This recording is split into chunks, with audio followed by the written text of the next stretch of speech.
Medicina do estilo de vida na oftalmologia. Acho que por essa você não esperava, né? Hoje a gente vai estar conversando aqui com uma colega que tem construído uma carreira muito bacana e vai estar podendo, sem dúvida, inspirar você aí que é oftalmo ou de outra área mais cirúrgica, a abrir a cabeça nas possibilidades que a gente tem de levar a MEV para todas as especialidades no Brasil. Esse é o MEV Rec, o podcast mais MEV do Brasil.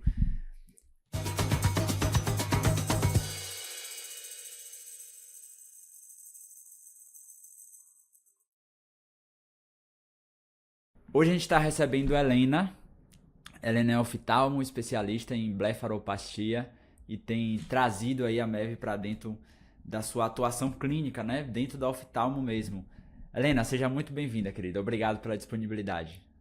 Caio, obrigada pelo convite. Fiquei muito feliz, muito honrada de poder estar participando, né, desse podcast. Sei que o intuito é levar realmente a medicina do estilo de vida para todas as especialidades, e oftalmo não é uma especialidade tão óbvia, né? Assim, quando a gente pensa. Então, eu acho que a gente vai poder ter uma boa conversa e abrir caminhos aí para os colegas.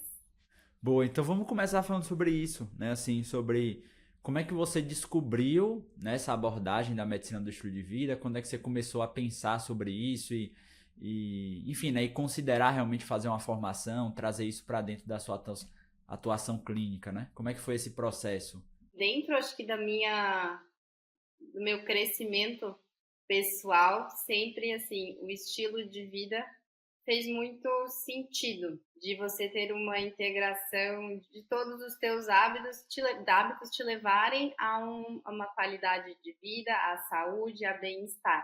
E dentro da minha formação, acabei optando pela oftalmo por N fatores, mas sempre assim, na oftalmo, a gente pensando em como a gente pode, além de tratar as doenças oftalmológicas, a gente encontrar a origem do problema, né? O que pode estar desencadeando aquela condição, aquela doença. Claro que tem coisas que às vezes fogem do nosso alcance, mas tem coisas que a gente são muito palpáveis, né? Estão ao nosso alcance, e mais do que a gente só tratar, eu comecei a ver a necessidade de intervir, né? De alguma forma nisso daí, sem que seja só do ponto de vista oftalmológico, mas do ponto de vista médico, clínico mesmo, né? Claro que dentro do que estivesse ao meu alcance. Vamos dizer assim, na raiz do problema, né? Exatamente. Então a gente está falando aí das, vamos dizer assim, das consequências oftalmológicas de diabetes, hipertensão, doenças crônicas que vão ter lá como repercussão e que, enfim, por uma série de questões, até às vezes pelo volume de atendimento, a depender do modelo, o oftalmo acaba não abarcando e aí fica aquela coisa, vai pro endócrino, ajusta lá, volta aqui só para acompanhar para ver se, enfim, não tá dando problema ainda, né? E você puxou, vamos dizer assim, essa responsabilidade para intervir e conseguir gerar mais resultado ali pro paciente mesmo. Com certeza. E aí, assim, sempre fui pesquisando, né? Questão de estilo de vida, né? De pontos que a gente pode intervir e melhorar os efeitos dos hábitos de vida nas doenças oftalmológicas. E aí, por o caso aí né, da vida, assim, né? Do Da algoritmo. vida de internet, do algoritmo, caí no Instagram da MEV, e aí fui seguindo, né, e tendo mais contato com essa abordagem, acho que faz já uns 2 anos, assim, e sempre assim, com aquela pulguinha, assim, a gente falando, não, acho que vai em algum dia que você tem que fazer isso, que faz sentido, sabe?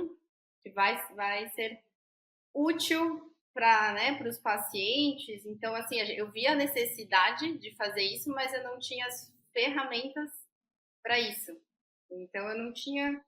Assim, a gente vai dentro da nossa formação clínica, né, tentar sugerir para o paciente o MEB, mas a gente não tinha ferramentas para intervir nisso daí. até que a MEV chegou na minha vida. Então foram sequências aí de acasos que deu certo, assim. Pô, bacana. Eu queria voltar, Helena, assim, eu entendi que o gatilho principal, então, foi você já ter um processo de autocuidado, né? Você, vamos colocar assim, atleta amadora, né? Você corre, enfim, tem todo um cuidado aí com o seu estilo de vida. E isso criou já uma visão de saúde diferenciada e, inevitavelmente, acabou levando você para a MEV, né? Eu queria voltar nesse ponto específico, porque assim, estatisticamente, né, e a gente como médico, a gente não precisa nem de pesquisa para isso, a gente sabe que as especialidades cirúrgicas, elas têm uma cultura muito mais intensa de workaholic, das pessoas cuidarem menos da saúde, até porque a rotina cirúrgica, ela é mais travada, vamos colocar assim. Você trouxe isso já desde antes da residência? Você conseguiu manter isso durante o processo ali de formação? Você se sentiu um patinho fora da lagoa ali durante a... Como é que foi esse processo? Porque, assim, o que eu conheço também, não sou da área cirúrgica, né? Eu sou médico de família, e assim, o que eu conheço de colegas que foram para cirurgia, geralmente é um estilo de vida bem diferente, em média, né? Sim, sim. Claro que assim, essa minha percepção e esse meu estilo de vida, na faculdade a gente tenta levar, na residência a gente sabe que é um pouco mais pesado, assim, apesar de oftalmo no geral, apesar de ser uma especialidade cirúrgica, mas não é assim tão intensa, mas assim, aquele R1 que dá plantão, que não tem final de semana, que tá no sobreaviso, que faz tudo, né? Então, assim, claro que dentro da parte da época da residência, isso é um pouco mais travado. Mas, assim, dentro de uma escala de plantão, de sobreaviso, de ambulatório, tentava encaixar pelo menos uma corridinha no parque, na praia. Eu tive a sorte de fazer minha formação em Recife, então eu tinha a praia ali para correr pertinho. Então, né, assim, umas 2, 3 vezes na semana ter esse. Ou final de semana, se você tivesse o final de semana livre, pega um sol, sai para caminhar, né, assim, para ter um pouco de desligar um pouco dessa rotina pesada, assim, né. Então, claro que na residência, época de prova de título, isso tudo fica meio conturbado, né, assim. Dentro da nossa época de formação, isso é um pouco mais difícil, mas acho que é questão de hábito e de organização, assim. Tem imprevistos, né? Tudo é um pouco, às vezes, mais difícil, mas você colocando, assim, é isso que a gente faz com os nossos pacientes, a gente colocando o que é possível fazer, qualquer coisa é melhor do que nada, né? Então, assim, sabe, melhor fazer 20 minutos, meia hora, 3 dias na semana, do que ficar em casa dormindo ou, né, assim, fazendo nada. Então a cabeça Os acabava desafios você conseguiu manter ali, foi conseguindo conseguir. levar. Numa Legal, corrida, legal. numa academia, Sim. dentro do possível, mas dava para manter. E aí, claro que quando a gente agora tem o nosso consultório, tem a nossa agenda, consegue se organizar melhor, isso se torna um pouco mais fácil, assim, né? Mas é possível. Boa. Eu acho que fica de inspiração aí para para os colegas que estão ouvindo que eventualmente tem um pessoal que, né, que tá durante a residência e tudo e que tá nesse processo ainda. Eu queria explorar algumas decisões, assim, escolhas, melhor dizendo, que você fez de carreira, Helena, porque eu acho que você, pelo menos o que eu conheço, né, assim, da sua história, eu acho que você fez um caminho de junção que são incomuns e que eu acho bem interessante, né, quando eu conheci um pouco da sua história. Hoje você atua, né, dentro dessa especialização de blefaro, enfim, que até onde eu sei, você me corrige se eu estiver errado, mas eu acho que é uma área um pouco mais estética dentro da oftalmo. E aí eu queria te ouvir um pouquinho sobre como é que é a jornada desse paciente, e aí como é que quando esse paciente chega e você coloca a MEV, como é que é a reação deles, a condução, o que é que hoje você atua, se tem uma hipertensão, diabetes, você traz isso para a mesa e você mesmo vai tratando inicialmente, eventualmente encaminha.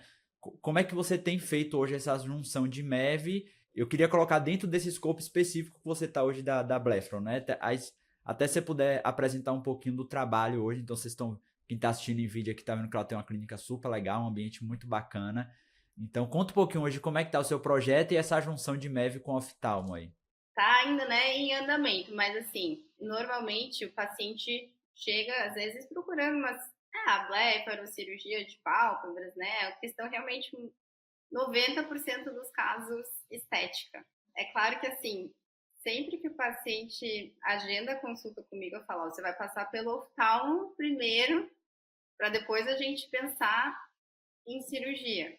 Então eu preciso cuidar da saúde dos teus olhos em primeiro lugar. Não adianta eu querer te operar, cuidar, cuidar das tuas pálpebras, tirar, né, fazer a cirurgia, sem que, né, não tenha noção de quanto que você enxerga, como é que tá o teu fundo de olho, como é que tá teu nervo óptico, a pressão dos teus olhos, sem antes fazer um mapeamento de retina.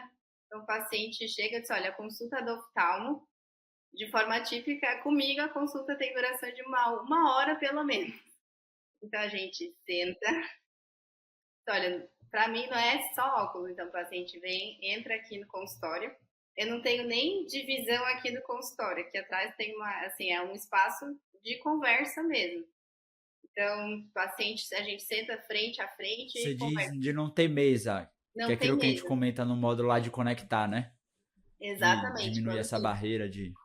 acho que dá até para mostrar, mas assim, tem uma cadeira lá atrás. Então, o paciente senta, a gente fica frente a frente. Não tem essa barreira, essa, né, intervenção.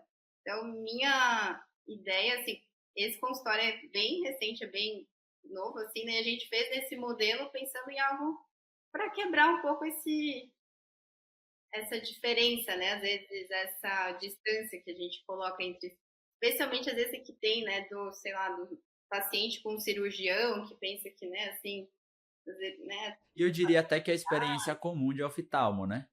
Porque eu Exato, uso também. óculos e, assim, a experiência comum, principalmente você vai numa grande rede, é meio que linha de produção, né? Você chega, o cara fala, senta ali.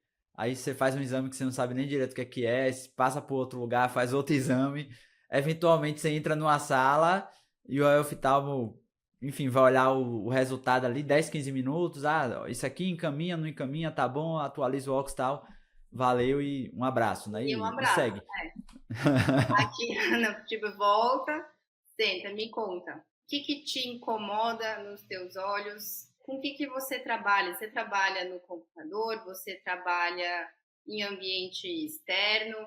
Você trabalha com leitura? Você trabalha com visão de detalhe? Então, são coisas pontuais que às vezes o oftalmo nem pergunta, né? Mas que eu preciso saber para saber que tipo de óculos que eu vou te direcionar, que tipo de lente, se é óculos, se é lente de contato, se é uma possibilidade de uma cirurgia refrativa, enfim, a gente adequa, né, isso para o paciente, Independente da bléfaro, né? Você vai independente da fazer doença. primeiro toda a avaliação de base clínica. Legal. Exatamente. E pensando em cirurgia, né? Assim, preciso saber condições de saúde do paciente. Se é hipertenso, se é diabético, se já teve infarto, AVC, as medicações que o paciente usa, tipos de alergia, eventualmente, que o paciente tenha. Então, assim, se essa pressão está controlada, ó, quem que é o médico que te acompanha? Tenho felicidade de estar numa cidade pequena, então normalmente a gente já tem alguns nomezinhos. Quem que é o médico que te acompanha? Quando que foi a última vez que tu passou? Em muitos casos, o paciente, não, passa com o médico tal, meu exame faz 2 meses, está tudo em ordem, as medicações que eu estou usando são essas. E, ok. Mas muitas vezes o paciente chega, olha, faz uns 3 anos que eu fui no meu cardiologista, faz 5 anos que eu não sei se meu diabetes está controlado ou não. E às vezes vem querendo operar com a saúde que não está em ordem, né? E aí a nossa posição é dizer, olha, não. Primeiro ponto, eu preciso que você esteja com a tua saúde em dia. Tudo isso pode interferir nos nossos resultados cirúrgicos, né? Não adianta a gente fazer uma boa cirurgia, fazer um bom planejamento, se tua pressão está descompensada, isso pode interferir até no intraoperatório, no pós-operatório, com complicações gravíssimas. O diabetes, o tabagismo podem interferir em relação à parte de cicatrização, de qualidade da pele também. Então, disse, olha, não adianta você fumar querendo fazer uma blefaro e ser tabagista, sabe? A pele, não vou ter um resultado, eu não vou ter o resultado que eu quero e você não vai ter o resultado que você quer. Já tive vários pacientes que eu disse, olha, primeiro a gente vai, né, eu preciso, claro, da ajuda do especialista para te ajudar a diminuir essa tua carga tabágica, de cessar esse tabagismo, ou pelo menos diminuir, para a gente, isso seja em 1 ano, seja em 2 anos, para a gente conseguir te operar. Então, tem paciente que passou comigo faz uns 2 anos, e aí volta assim, voltou ano passado comigo, finalzinho do ano passado. Olha, doutora, eu não consegui ainda diminuir meu cigarro, mas estou me esforçando. Quem sabe ano que vem. E aí a gente planeja, olha, não, então tá, então daqui 6 meses você volta, a gente pede os teus exames de novo, a gente organiza o que é possível você mudar das tuas, em relação à atividade física, em relação aos teus hábitos de vida, para a gente conseguir te operar, para conseguir realizar esse teu sonho de realmente fazer a cirurgia, né? Então, até antes do exame oftalmológico, tem toda essa conversa de, né? E alimentação, hidratação. Então, paciente que às vezes não come direito, não se cuida, enfim. A gente precisa ter paciente que se alimente da forma, né, de uma forma correta, que tenha uma alimentação balanceada, para a gente também ter boa saúde, boa qualidade da pele, boa cicatrização. Então, isso tudo acaba interferindo no resultado da nossa cirurgia, que é essencialmente estética, né? Então, não adianta ter um paciente que não se alimenta direito, que é todo, né, que tem um quadro inflamatório grande e que quer ter um resultado 100% de uma blefaro, né? Então, essas coisas são pequenos pontos que a gente tem que... Você tem se desenvolvido e aprendido com os conteúdos aqui do podcast do MevHack, então eu tenho uma oportunidade para você. Para ir rapidinho o que você está fazendo agora, você vai lá no perfil do MevHack e você vai ter a oportunidade de avaliar esse podcast com a quantidade de estrelinhas ali que você achar que o conteúdo daqui agrega de valor para você. Lembrando que essa é uma forma também de você demonstrar a sua gratidão e a gente vai podendo criar esse ciclo aí de perceber que a gente tem feito diferença na vida das pessoas e que você vai poder fazer a diferença também na vida dos seus pacientes. Então, convido você a avaliar o podcast, seguir também para receber todas as notificações. Esse ponto me chama muita atenção, Helena, porque enquanto você foi falando, né, eu estava aqui te ouvindo e eu estava lembrando muito da ferramenta da análise funcional, né, que a gente faz lá no pilar de raciocinar do CARPA, que é justamente você conectar os sintomas, expectativas, desejos que o paciente tem com os pilares do estilo de vida, né? Exato. E conseguir construir com ele essa lógica de como os comportamentos deles vão impactar no comportamento, ou vão impactar nos resultados. E o que me chamou a atenção é que geralmente quando é uma coisa estética, o pessoal meio que tira da caixinha. Assim, conecta só com o que é clínico, entendeu? E o que eu achei muito bacana foi que, tipo assim, você conseguiu conectar a expectativa estética que ele tem de resultado final com a cirurgia com, assim, ó, olha, não adianta você esperar que a pele vai ficar XYZ se com essa carga tabágica a gente vai ter um impacto de piora da qualidade da pele, enfim, e os outros pilares também. Então, isso aqui eu acho muito bacana, porque isso aqui abre a oportunidade e aí deixa de ser sobre você se preocupando, sei lá, com a saúde dele, que às vezes ele nem quer mudar, e muito mais, tipo assim, ó, o que você deseja, não dá pra gente chegar lá sem isso. Então, eu tô aqui pra te ajudar a gente chegar a esse objetivo que você tem, né?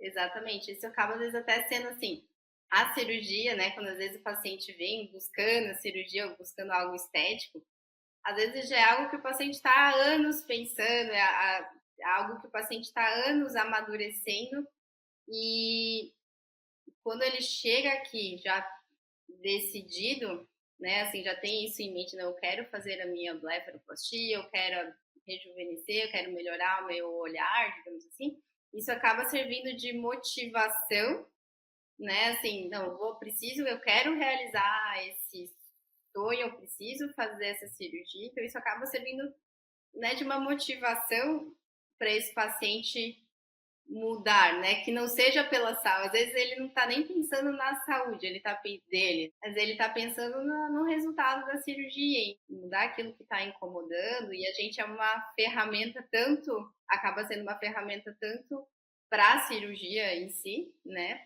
Pela nossa técnica conseguir ajudar nesse sentido, mas a gente acaba sendo uma ferramenta para organizar alguns pontos do estilo de vida desse paciente que não estão de acordo ainda com o que a gente deseja para ter um bom resultado, né? Então a gente mascara um pouquinho essa questão da saúde, que às vezes o paciente não está nem pensando, mas usa isso como um gatilho, como uma motivação para ele mudar, para a gente conseguir ajudar a realizar esse sonho, a ter essa mudança. Mesmo que seja uma motivação extrínseca, né? Exato.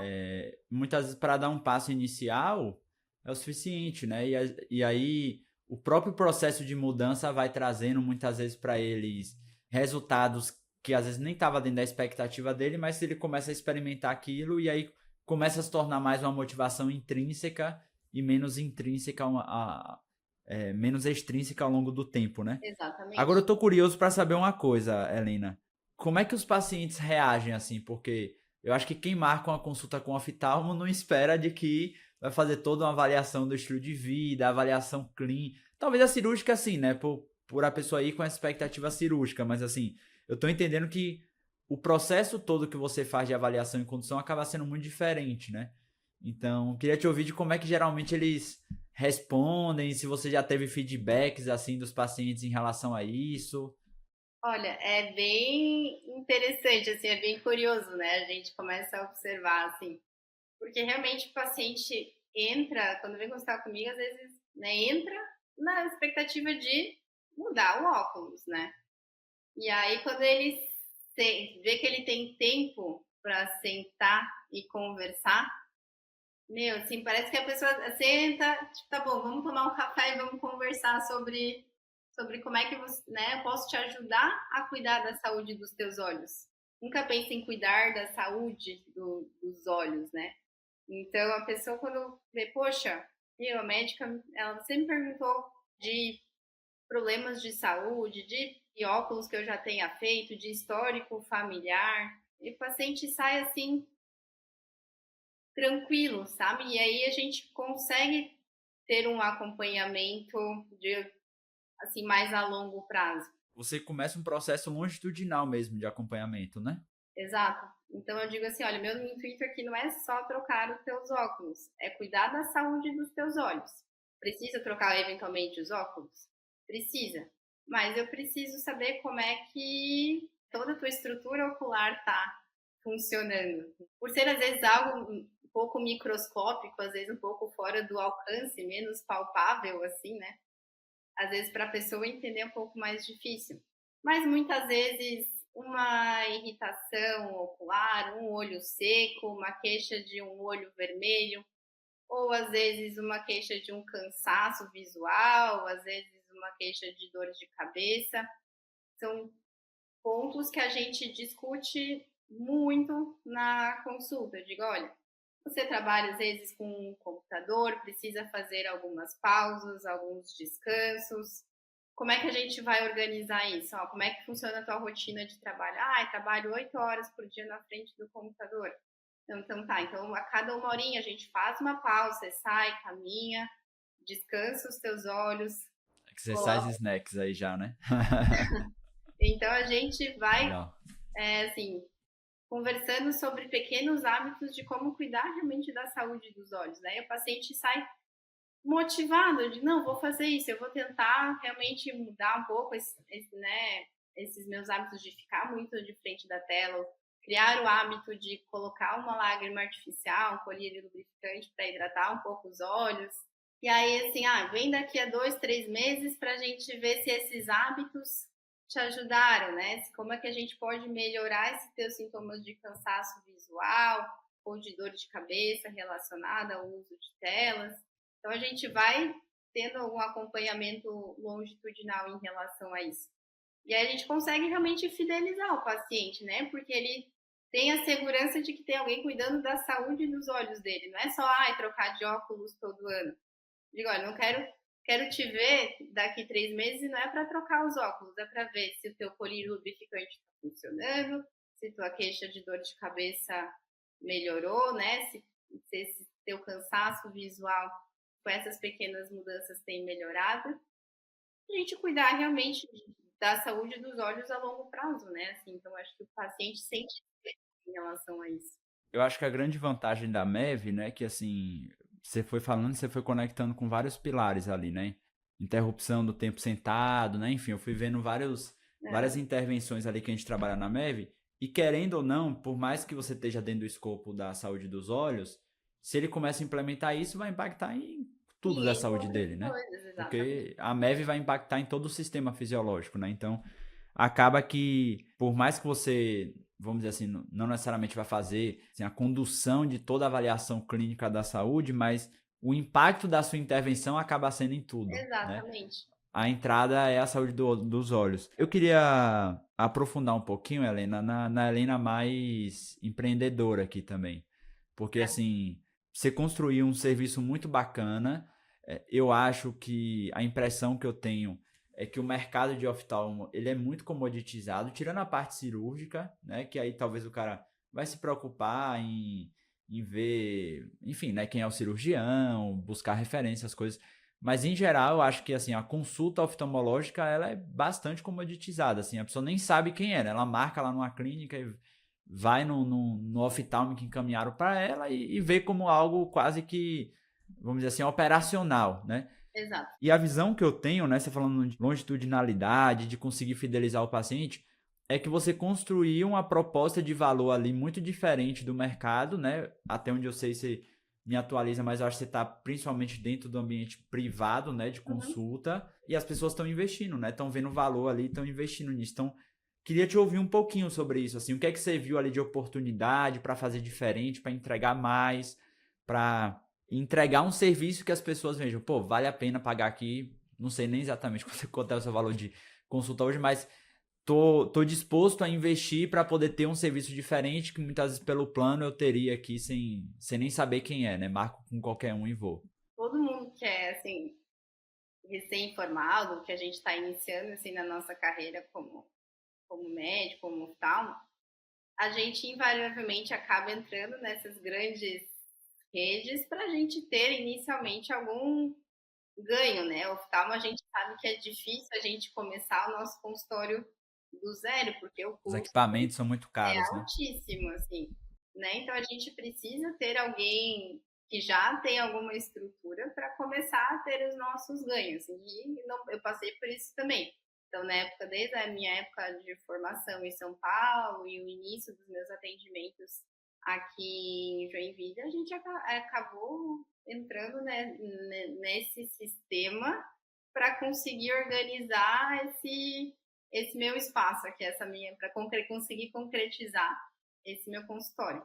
E aí a proposta realmente da minha consulta é conseguir ter tempo, é fugir um pouco desse sistema de consulta a cada 10, 15 minutos, fazer o óculos e, né, a pessoa não criar um vínculo contigo, e é voltar às raízes da medicina mesmo, né? De você ter né, assim, ser um médico que cuida da saúde dos olhos, desde criança que vem aqui para fazer um exame com 6 meses de idade, com 1 ano, com 2, com 5, cuidar da fase de adolescente, então, né, que às vezes está muito em contato com tela, com rede social, desde o adulto que está trabalhando direto na frente das telas, ao idoso que quer, que às vezes está tendo alguma limitação por conta de doenças crônicas ou de doenças degenerativas, uma catarata, uma degeneração macular. Então,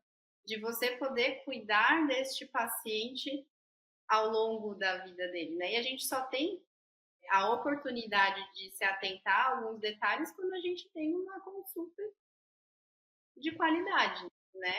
Eu não consigo te atender em 15, em 20 minutos. Eu preciso de pelo menos uns 40 minutos, 1 hora para eu conseguir conversar, entender tua rotina, entender tuas necessidades, te faz a refração, dilata a pupila.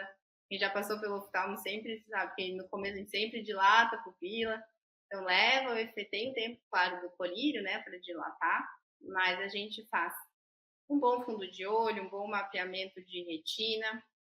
Então é poder e faz um plano realmente, olha, a gente vai te passar esse óculos, eventualmente essa lágrima artificial, ou precisa fazer os teus descansos de uso de tela, ou não, olha, já está na hora de operar a catarata, então a gente tem que, né, buscar o auxílio do cirurgião de catarata para poder resolver essa tua questão.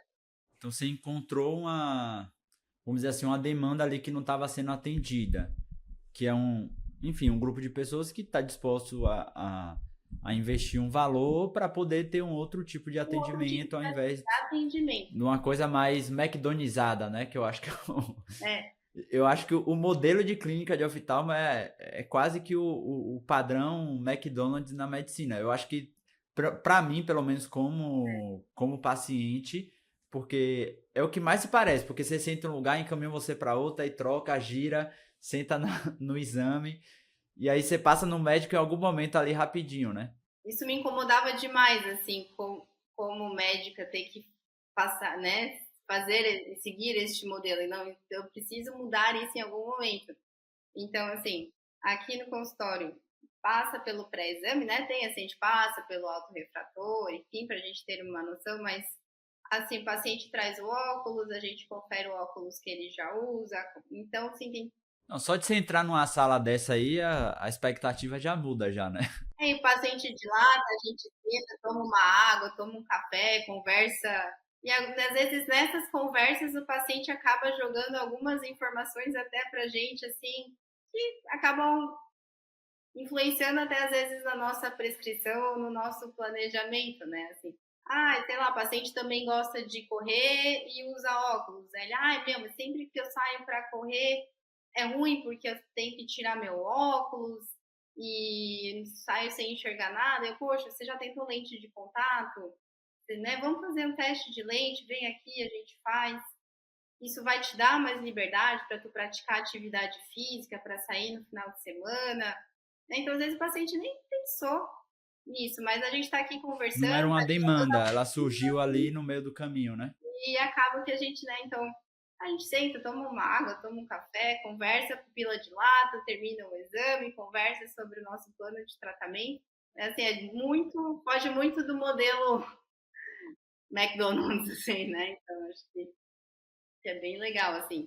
Você já parou para calcular qual o impacto que a falta de ferramentas e habilidades específicas de medicina do estilo de vida tem hoje no seu atendimento e na saúde do seu consultório, da sua clínica? Então, eu tenho uma oportunidade para você. Nesse momento, a gente está com as inscrições abertas para você poder se candidatar a participar da próxima turma das nossas formações de MEV. Aqui na descrição desse podcast você vai ter um link e nesse link você vai poder colocar suas informações e a nossa equipe vai poder avaliar se realmente é o momento adequado para você, se a nossa formação realmente vai poder agregar valor para você. Você vai ter uma consultoria gratuita ali da nossa equipe e fazendo sentido, tendo esse alinhamento, vai ser um prazer ter você junto com a gente e poder ver o avanço da sua carreira de pessoas sérias, de pessoas éticas que estão comprometidas a entregar o melhor para os seus pacientes.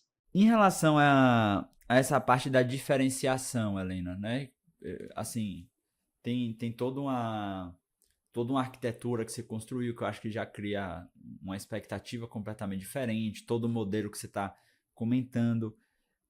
Eu sei que você entrou há pouco tempo na MEV, né? Na verdade, você ainda está bem no comecinho ali do processo de formação, mas com um pouco já que você teve contato, o que você acha que a MEV, né, no sentido de ferramentas, enfim, de habilidades e tudo, pode trazer de diferencial, não só no sentido técnico, né, mas no sentido assim do paciente conseguir enxergar um valor diferente na proposta que você está fazendo, no valor que você está entregando para ele de resultado, até nesse ponto que você colocou da fidelização, né, da longitudinalidade, porque o que acontece em muitas especialidades, eu acho que a oftalmo tem muito isso, é aquela coisa tipo assim, pô, eu vou pagar outra consulta particular só para renovar a receita, só para atualizar algo que não é visto como muito valor, né? E que geralmente para você conseguir fidelizar, você vai ter que conseguir transmitir e entregar para o paciente algo que ele vê que, pô, realmente faz diferença. Eu vou numa consulta aqui, muda tudo, a gente cria um novo plano, surgem novas coisas para a gente mexer. Assim, eu acho que me ajudou a sistematizar, organizar, assim, pensar isso no longo prazo, sabe? Porque a Helena, antes da MEV, né, assim, a gente quer ajudar o paciente, quer intervir de várias formas, mas às vezes a gente não tem as ferramentas, os pontos que a gente tem que abordar para conseguir organizar isso daí, né? Assim, da melhor forma.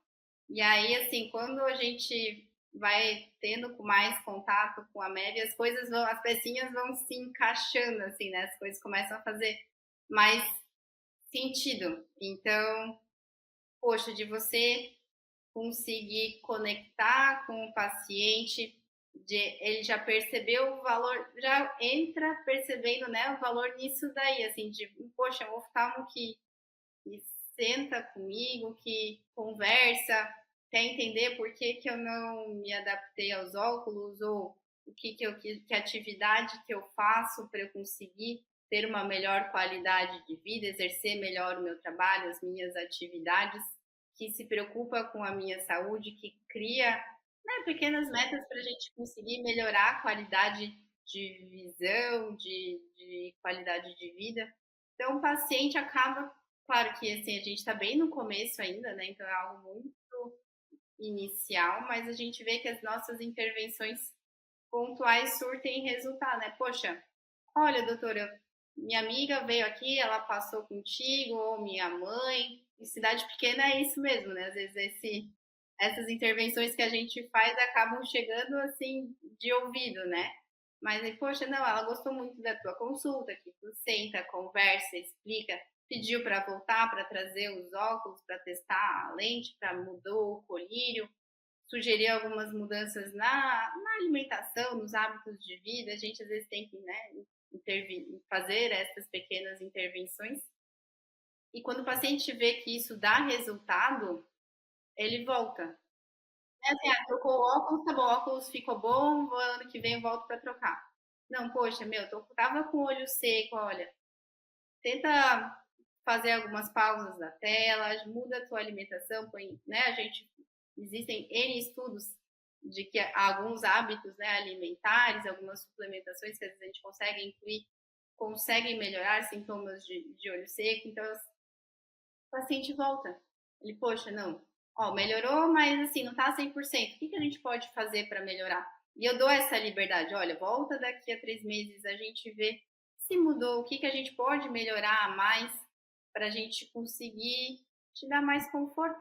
Né? O oftalmo, às vezes, tem sempre esse estigma de trocar o óculos, volta no que vem. E a MEV me permitiu ter essas pequenas intervenções em alguns hábitos assim dos pacientes e organizar isso, né? Assim, isso vai na prescrição mesmo, né? Então pontua, a gente faz algumas pontuações, claro que diferente assim, né, de algumas outras especialidades que essas intervenções acabam surtindo efeitos às vezes na saúde como um todo, mas eu tenho que adaptar essas intervenções também para a parte oftalmológica, né? E quando a gente faz esse plano, assim, pequenos planos e pequenas metas, o paciente vendo que dá algum resultado, ele volta para te dizer, poxa, doutora, melhorou, vamos continuar? Ou não? Melhorou 80%, o que a gente consegue fazer a mais? E ele ter essa liberdade com o oftalmo, ter esse acesso ao oftalmo de uma forma fácil, não vou marcar com a doutora Helena, porque ela trocou meus óculos, eu tinha muito olho seco, ela me passou um colírio que funcionava, eu comecei a fazer algumas pausas no trabalho, comecei a me hidratar mais, tomar mais água, e até isso às vezes a gente sabe que influencia, né, na questão ocular. Coisas que o paciente não, né, não pensa ou não tem o hábito, então assim, a gente conseguir trazer isso de forma sistemática e fazer o paciente entender que dá certo, às vezes a gente precisa pedir o retorno daqui 1 mês, daqui 2 meses, assim, fazer acompanhamentos. Às vezes, nesses retornos, não são nem retornos tão longos como a primeira consulta. Às vezes, é um retorno de 20 minutos, né? Mas é para a gente fazer alguns ajustes e tentar otimizar esse nosso acompanhamento, assim. Então, eu digo que eu sou sempre a rainha dos retornos, né? Assim, a minha primeira consulta, às vezes, né, o paciente paga, mas assim, ele ganha, às vezes, N retornos até a gente conseguir resolver o problema dele. Então, precisa voltar daqui 1 semana? Volta. Ai, precisa retornar daqui 2 meses? Retorna. E aí as meninas, às vezes, minhas secretárias até entenderem, né? Assim, doutora, mas é retorno mesmo? Se é retorno, pode colocar como retorno que ele né, pagou caro, né? Assim, para os padrões, pagou pela consulta e assim, a gente criou esse plano, justamente agregou esse valor da consulta aos retornos, né? Então, assim, tanto consulta de rotina mesmo, oftalmo, como mesmo pós-operatório. Se eu precisar ver esse paciente por 8 meses, 1 ano, ele vai retornar pelos 8 meses, 1 ano, comigo até a gente chegar no que a gente quer. Então, Legal. Você já precificou ali, levando em consideração todo esse processo, né? exatamente. Show. Lena, sem dúvida vai inspirar muita gente aqui e eu queria te fazer um pedido final. Em que sentido? A gente tem recebido cada vez mais, né, colegas da oftalmo, de outras áreas vou colocar assim, menos clínicas, né, rádio. Eu acho que dessa, na verdade, a oftalmo é a que é mais clínica, assim, né? Anestésio e grande parte deles, né, quando vem buscar a MEV hoje, a gente tem alguns colegas como você que já vem com essa clareza da junção de MEV dentro da especialidade, como pode fazer diferente, gerar um modelo distinto, mas muita gente chega desesperançosa, né, no sentido assim, cara, eu não aguento mais fazer o que eu faço e muitas da pessoa até tá ganhando bem, né? Não tem nada a ver com isso. É uma questão mesmo do modelo da entrega, da falta de resultado no sentido assim, de você não fazer o que você, por exemplo, tá fazendo aí agora. E aí eu queria te pedir, né, como você de alguma forma tá dentro dessa realidade, né, ou passou por ela algum tempo atrás, que recado você deixaria para esse colega oftalmo que às vezes está desencantado com o oftalmo? Porque eu sempre falo assim, cara, eu acho que primeiro pensa como é que você pode trazer isso para dentro, porque você vai poder ajudar muita gente, porque quantas Helenas devem ter no Brasil, né, fazendo um modelo de atendimento e os pacientes precisam disso. E um outro colega de uma outra especialidade não vai poder fazer isso. Então, queria te pedir para você deixar uma mensagem aí para esses colegas nesse sentido, do que a gente poderia deixar de inspiração ou de direção ou de reflexão para eles que estão pensando em deixar às vezes a oftalmo e pô, não, eu quero trabalhar com saúde, não aguento mais só ficar atendendo a cada 10 minutos e passando receita de óculos. Bom, né, a escolha do oftalmo nunca é uma escolha tão frequente, né, tão comum. Então, se a gente escolhe é porque a gente realmente gosta de cuidar da saúde dos olhos e a gente é apaixonado pelo sistema, de como, né, o olho é tão perfeito e como ele consegue, né, nos entregar assim uma visão de mundo tão bonita, tão perfeita, né? E a gente, claro, num primeiro momento tem que se adequar ao sistema para a gente conseguir ter, claro, os nossos ganhos, ter a nossa reserva, mas é possível fazer uma oftalmologia de qualidade, é possível a gente cuidar da saúde dos olhos dos nossos pacientes com tempo, com qualidade, com amor pelo que a gente faz. Acho que a gente acaba perdendo um pouco dessa esperança, desse amor pelo que a gente faz no meio do caminho, que a gente acaba se entregando no sistema, né? Mas eu acho que se você assim chegou nessa fase de estafa, às vezes de cansaço ou de que não faz muito sentido, né? A gente para e pensa o que te levou a fazer o oftalmo. cuidar da saúde dos olhos.